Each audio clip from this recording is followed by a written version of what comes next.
observasi di kelas. Iya. Siap Bu, siap. Jadi sebelum kita supervisi, observasi dulu. Baik. Iya. Nah nanti di yang kedua itu setelah kita nanti saya akan melihat penerapan observasi pembelajaran yang baik Pak. Ada beberapa pertanyaan nanti yang akan saya ajukan. Proses yang sudah berjalan dalam 1 bulan terakhir ini, saya sudah mencoba mengaplikasikan di sekolah atau di kelas yang saya ampu untuk penerapan budaya positif, terus juga yang pembelajaran berdiferensiasi serta penerapan itu pembelajaran sosial emosional itu juga saya coba terapkan walaupun masih anak-anak agak kaku agak gimana gitu, jadi mungkin nanti lama-lama semakin terbiasa dan semakin budaya seperti itu ya. Karena memang pembelajaran seperti sosial emosional memang hal yang baru. Iya, Tapi nanti lama-lama terbiasa. Ya. Baik. Kemudian Pak, apa sih rencana tindak lanjut dari pendampingan Tidak lanjut dari pendampingannya sebelum ini. Iya, yang kemarin ya. Oh iya, itu yang disarankan oleh ibu pendamping langsung saya coba, saya terapkan lagi supaya ada aksi nyata saya lah bahwa yang saya pelajari itu saya aplikasikan langsung di sekolah ini atau di kelas yang saya ampu, itu langsung kita aplikasikan. Berarti langsung diterapkan Iya, di betul. dalam kelas ya Pak dosen. Iya.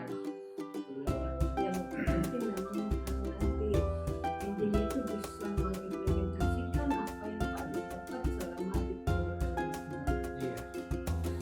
Baik Pak. Kemudian hal-hal apa saja sih yang dianggap sebagai capaian Pak Dos selama 1 bulan terakhir? Sebagai capaiannya saya semakin pede dan lebih semangat untuk mengajar karena kita punya suatu hal baru yang bisa membuat anak-anak lebih semangat dan lebih antusias, dan kita juga dengan anak-anak semakin dekat. Jadi bisa juga saya katakan kita akan membuat gap antar guru dan siswa. Jadi sekarang itu semakin dekat, semakin sama-sama berdiskusi, berkiprah, belajar gitu. Ya seperti itu. Baik, jadi pada dasarnya anak-anak lebih nyaman. Ya iya betul. Lebih nyaman, lebih senang mereka. Jadi seperti itu kata Pak. Iya. Jadi anak-anak merasa lebih dekat ya, jadi nggak Iya. ada seperti Gap itu. ya. Iya. Jadi benar-benar kita memahami kebutuhan untuk anak kita. Betul. Luar biasa nih yang sudah Pak dapatkan hingga bisa direalisasikan anak-anak di dalam kelas ya Pak. Iya. Saya apresiasi Anda sudah berbagi baiklah dengan kami. Baik, itu sebagai pendampingan awal kita akan masuki ke sesi pra-observasi Pak.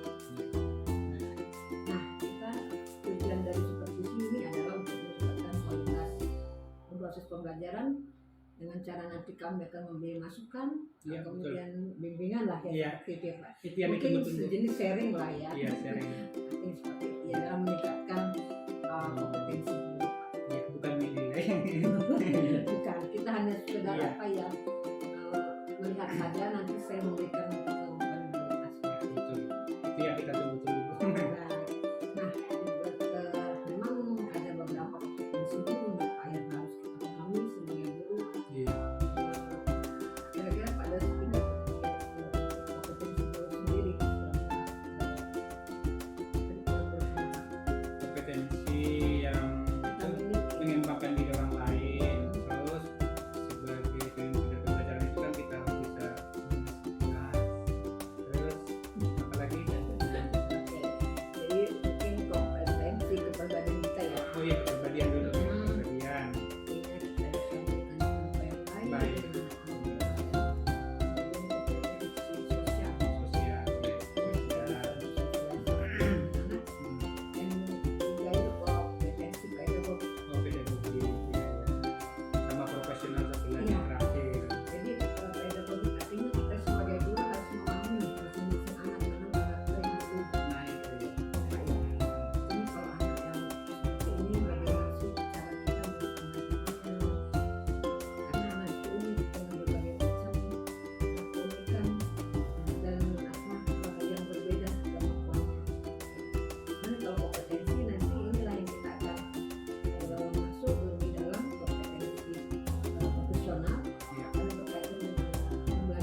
dalam pembelajaran nanti ya Pak ya. supaya jangan grogi. Supaya jangan grogi.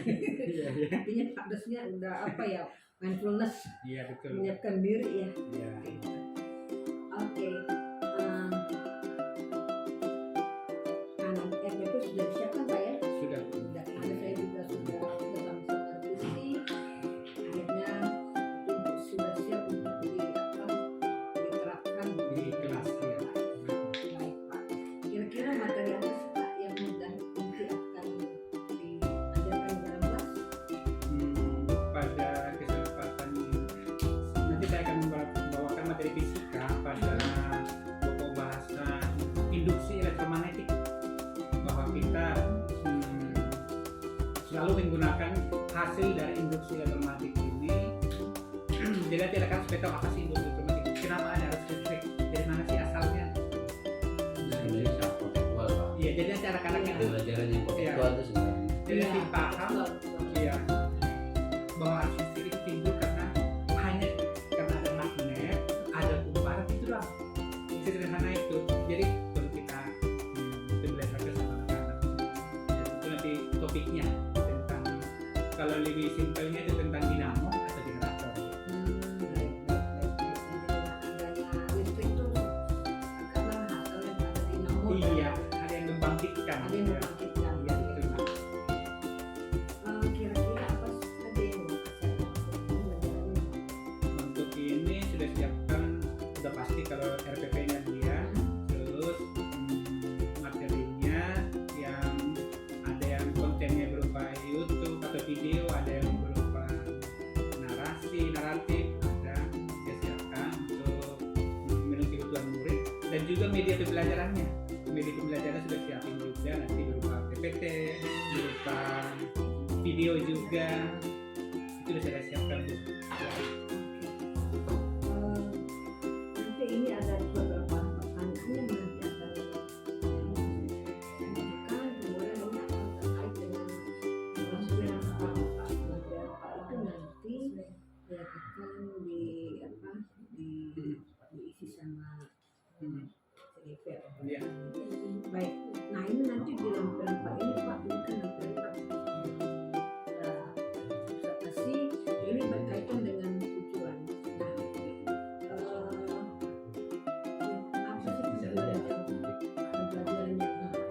Yang saya lihat Tujuannya itu saya Ya udah, bosan. anak-anak lebih bersemangat, lebih mindfulness ya. Jadi supaya sosial emosional mereka lebih bertumbuh gitu, mungkin lebih berfokus ke sana. Iya. kalau lebih mengerucut di RPP kan ada tujuan. Oh, tujuan untuk itu. Apa sih yang mau dicapai dan Nanti anak-anak itu paham bahwa apa saja faktor-faktor yang menimbulkan gaya gerak listrik itu. Terus yang kedua nanti mereka memahami tentang hukum Lens, bahwa hukum Lens yang mendasarnya, dan mereka nanti bisa menghitung berapa besar gaya gerak listrik atau voltase yang dibangkitkan oleh suatu dinamo itu atau kumparan itu. Gitu. Iya. kemudian bagaimana area pemahaman Bapak ingin sampai atau bukan itu nanti berkaitan dengan pembelajaran diferensiasi Nah, itu tadi yang saya kembangkan itu anak-anak lebih bisa menggali potensinya. Makanya tadi nanti ini saya akan terapkan dulu yang itu, yang inquiry terbimbing. Jadi anak-anak itu supaya lebih tertantang dan bisa menggali potensinya apa sih yang dimaksud dengan generator listrik itu. Kemudian nanti juga mereka lebih mindfulness, bisa mereka itu memahami atau menggali dari apa namanya seperti kesadaran dirinya, iya. Terus yang bagaimana berkolaborasi, bagaimana supaya bertanggung jawab nanti. Jadi itu yang mau saya kembangkan nanti di dalam pembelajaran ini. itu kan di pembelajaran berdiferensiasi itu ada 3 aspek Pak. Iya. Seperti Hmm. pertama itu proses ya Pak ya. Iya, proses, Ini konten dan produknya. seperti apa nanti yang akan Bapak Nanti yang terkait dengan siapin itu materi itu berupa video, terus berupa PPT, dan juga sudah saya siapkan di Microsoft Teams, karena kita itu juga menggunakan Microsoft Teams, Bu. Jadi selain menggunakan tatap muka, ada juga kita online. Kebetulan kita dapat gratisan yang Microsoft Teams, jadi bisa kita pakai. Jadi materi sudah saya siapkan sebelumnya itu, atau sehari, misalnya tadi malam sudah saya kirim ya ke Microsoft Teams. Jadi mereka sudah belajar duluan tadi malam. Jadi selangkah lima di depan mereka. Terus untuk prosesnya nanti saya akan buat, nanti ada diskusi kelompok. Jadi mereka itu saling antara yang lebih kemampuan tinggi dan sedang dan mereka bisa saling tutor sebaya lah, saling mengajari seperti itu mereka. Dan nanti pun produknya nanti kan karena berupa praktik sederhana Bu, nanti praktik sederhana di kelas kita nanti. Jadi produknya itu nanti bisa laporannya berupa laporan tertulis, diketiknya boleh juga tulis tangan bebas, terus boleh berupa video nanti mereka mana yang lebih senang mereka, atau bahkan kalau bisa buat edukasi silakan gitu. Jadi sangat bebas mereka untuk laporannya berupa apa nanti. Itu Bu. Iya. Baik, memang dari seperti konten Ya sama ya. masing-masing anak kan supaya itu semuanya merata, semuanya memahami pencapaian supaya mampu dilakukan pembelajaran. Akhirnya kita guru itu Menyiapkan ya. menyiapkan ya Iya. untuk konten. Mungkin ada anak yang lebih condong melihat visualisasi ya Pak ya. Iya bisa. Ada juga audio Iya. mendengarkan audio, kemudian ada juga mungkin penilaian kinestetik. Iya. Jadi kita siapkan itu, tapi sama itu kontennya sama, cuma hanya bentuk yang beda-beda gitu. Oke. Baik, nanti produk juga itu nanti kan ada kata Pak Agus tadi, mereka ada yang dilakukan seperti dalam Seperti laporan gitu ya. orang ya, Iya. yang sesuai mereka, yang sesuai minat dan kemampuan anak mereka. Iya. Oke. Kemudian sosial emosional Pak. Seperti apa? Ada pembelajaran sosial emosional. Iya ada Bu, sosial emosional Ada itu 5 KS. yang 5 KS-nya itu misalnya itu nanti kesadaran dirinya gimana supaya nanti muncul, supaya terbiasa, terus kesadaran itu sosialnya gimana, kemudian kerjasamanya dan tanggung jawabnya juga nanti harus muncul ketika mereka melakukan kegiatan atau ketika mengambil suatu kesimpulan, nanti mereka harus bertanggung jawab terhadap yang mereka simpulkan gitu. Baik, Pak. Nanti ini di laporan Pak ini yang organisasi sosial budaya positif, Iya. kemudian sosial emosional, ini yang akan kami lihat, kami amati apa sih yang apakah memang itu sudah Dimunculkan. muncul, sudah jalan juga apa yang Pak sudah rancang di ajaran membaca ya. Itu tadi Pak uraikan seperti itu adanya, tapi kami nanti akan melihat Iya. ya apakah itu nanti muncul seperti itu untuk yang tujuan pembelajaran kita hari ini. Baik, kemudian mengenai rancangan pembelajaran Pak. Strategi apa sih yang Pak gunakan di dalam pembelajaran yang akan Iya. Strategi yang saya buat itu seperti ya, modelnya pendekatan saintifik tertambah dan menggunakan seperti metode inquiry learning terbimbing, jadi masih terbimbing ya. Jadi saya coba supaya anak-anak bisa menggali potensinya Bu. Ya. apa kabar duit? Inilah sahabat yang tidak terpisahkan. Oh iya, oh iya. Jadi langsung aja Bu. Silakan Bu. Bapak. Ada Bapak. Nah itu namanya sosial emosional itu. Betul. Iya, Iya. karena datangnya proses yang Iya. baik Pak Dos. Jadi tadi apa namanya? Ya, tadi mungkin ada juga best learning ya Pak ya. Iya, best learning, iya. Nah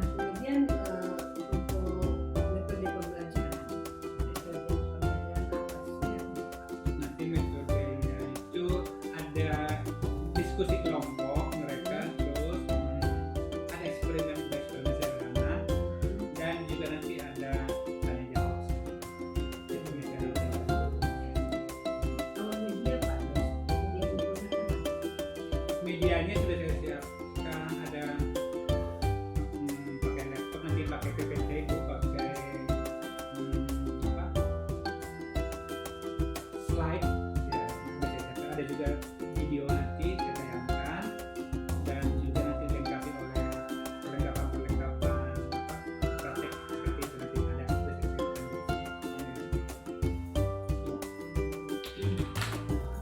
Oke, Pak Des, jadi ya, kami mulai dari tahapan ya, dari Udin, kita belajar, terus saya ini selama pembelajaran dari tadi memang sudah menambah ilmu Pak Des ya. Iya, terima kasih. Iya, terus diteruskan dengan kami. Iya, betul. Memang agendanya ini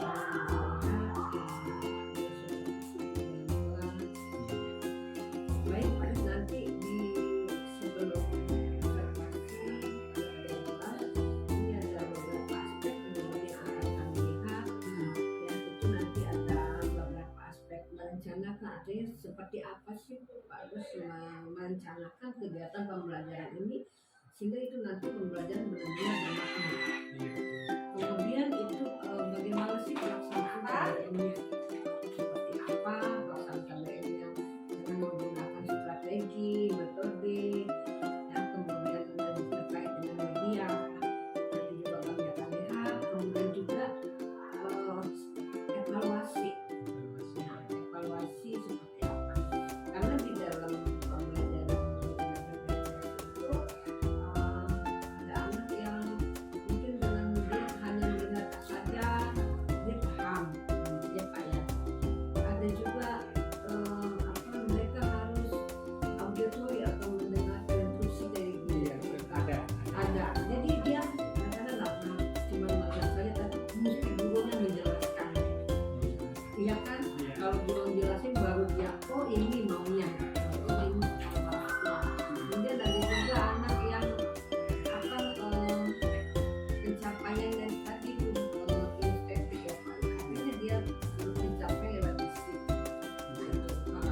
Jadi nanti benar-benar juga ini kalau penilaian juga Pak, biasanya kalau anak-anak yang auditori mendengarkan mungkin dia lebih condong penilaiannya lisan. Iya, bisa, iya. Ya tak tebal gitu ya. Jadi dia kalau dengar kita langsung bisa ngomong tuh dia boleh Pak. Kemudian juga kalau misalnya kalau yang anak tadi yang visual dia pas ada sekitar itu dia bisa langsung terima. Iya. Nah kalau kinestetik itu tadi mungkin dia apa pencapaian ya lewat fisik, Iya. ya kan? Ada mopping bergerak. Iya bergerak. Jadi senang. Iya, coba misalnya peragakan bagaimana misalnya apa namanya mempraktekkan bermain bola yang baik atau jarpan Iya. atau asing gitu ya. Iya. Itu jadi memang disesuaikan dengan kebutuhan anak sehingga itu benar-benar bisa mengakomodir semua anak di dalam kelas. Tujuannya itu tadi dengan berprestasi anak itu pertumbuhannya lebih dapat, anak-anak itu kemudian mereka lebih senang, terus yang ketiga Iya.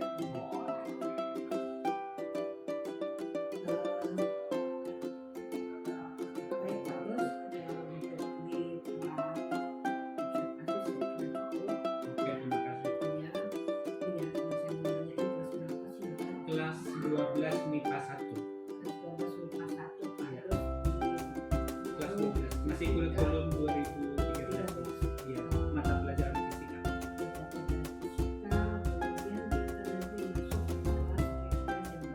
Kita masuk jam 8.45 jam ketiga. Cuma nanti itu kita dipotong istirahat, jam habis jam ketiga itu istirahat baru masuk lagi. Jadi dipotong jam istirahat. Cuma sudah saya antisipasi dengan anak-anak sudah jadi. Kita pakai saya pinjam jam istirahatnya. Nanti jam fisika yang kedua itu nanti udah istirahatnya. Sudah saya minta sama anak. Jadi dia jangan dipotong. Iya, silakan teknisnya seperti apa.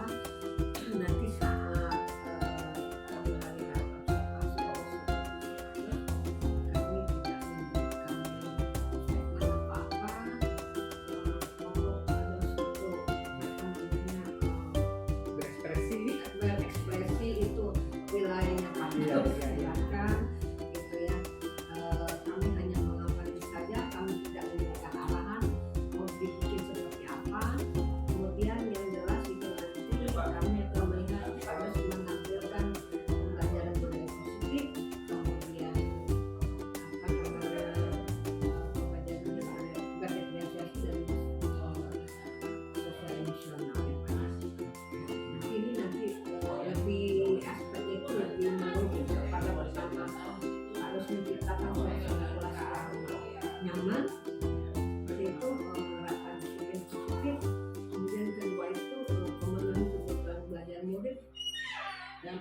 pembelajaran berarti yang kita usahakan optimal kemudian kebahagiaan murid.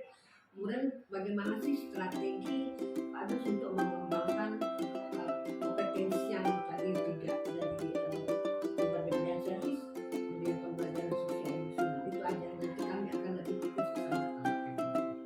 Cuma nanti ada waktunya itu entah kurang atau lebih dari 90 menit bisa nggak apa-apa Bu ya.